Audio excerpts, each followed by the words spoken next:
I've never seen it empty here before.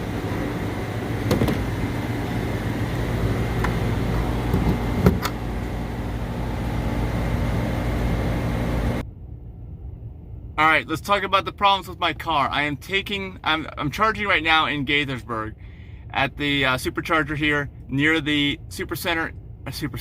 near the service center in Rockville, Maryland. And I'm here to get my rear end of the car checked out. If you've been following, I've had some severe rear tire wear issues on the inner bands of the rear tires. I've got the 22s. I just recently took it up to the electrified garage in New Hampshire, and they installed some adjustable camber bars because the camber is not adjustable in the rear. And if you've been following my channel or know anything about Tesla Model S or X's, they have issues wearing out the rear tires on the insides. And Model X is even worse because they're staggered design rims, wider in the back, and you can't rotate them. So I've only had these tires for 6,000 miles after getting those camber bars on, and I'm at, let's see, what's my mileage at right now? I'm at like 106,254. So I've got about, right after I've turned 100,000 miles, I got the tires on. 6,000 miles later, they're worn out. They're totally down to the threads on the inside. They need to be replaced. So something's not right, and I'm going to be doing more towing. I did some light towing with a very light open trailer. Probably was less than 1,000 pounds. Okay, and I think with the 22s, you've got like 2,500 pounds of towing ability instead of 5,000 pounds with the 20s. I will be towing with the 20s, but I've got to get this thing fixed. I've got to determine what's going on.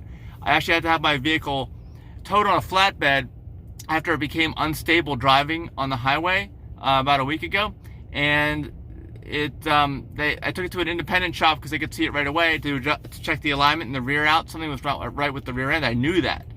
And they told me that, they could barely get it on the alignment rack without doing adjustments, and that they were concerned that Tesla had to make some kind of ride height adjustment or something like that. But nothing seemed abnormal to them, which is weird. And I have heard some noises in the rear, which I'm going to make sure Tesla knows about. I've heard, it almost sounds like a woodpecker sound sometimes after I get out of the car, and I've heard a little bit of some noises slight here and there. It never used to make any noise in the back. I don't know if any of that's related or not, but we've got to get this alignment issue fixed because I've got the alignment papers here, and the best they could do was like negative 2.8 and negative 2.9 camber in the rear. They couldn't adjust it anymore on normal. So anyway, I'm going to show these printouts to Tesla. I've got to get down to more like negative 1.0 or ideally 0 if I'm going to be towing a lot, long distance, so that the tires wear evenly. So that's what I'm dealing with right now. Let me know in the comments what you think is going to happen, and I am going to continue this video, if you keep watching, with me dropping the car off, and I'll tell you what they say, and then we'll do a follow-up video after that when I get the car back, and hopefully it's solved. Okay, so I'm over here at Tesla in Rockville, and went for a test drive with one of the guys who works here. I don't think he's a mechanic or not, but basically he told me they're not going to work on the car because I have aftermarket adjustable links on the back. And so that's kind of a disappointment because it makes it sound like all the work that was done so far was just basically a waste of my time and money, and actually a lot of my time too. I just dropped off a blue Model X over there that was towed in. A lot of my time because I've spent a lot of time dealing with this. So I'm going to talk to the electrified garage about getting my money back for the work that was done, because obviously even an independent shop can't align the car, and they don't want to get into these links because of all the Tesla specs and I guess the firmware associated with ride height. And that's what the last shop pointed out to me, was some possible issues with the ride height.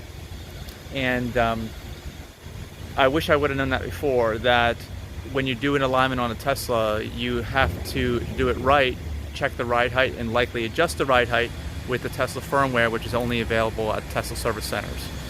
So I didn't know that before, and I wish I would have known that.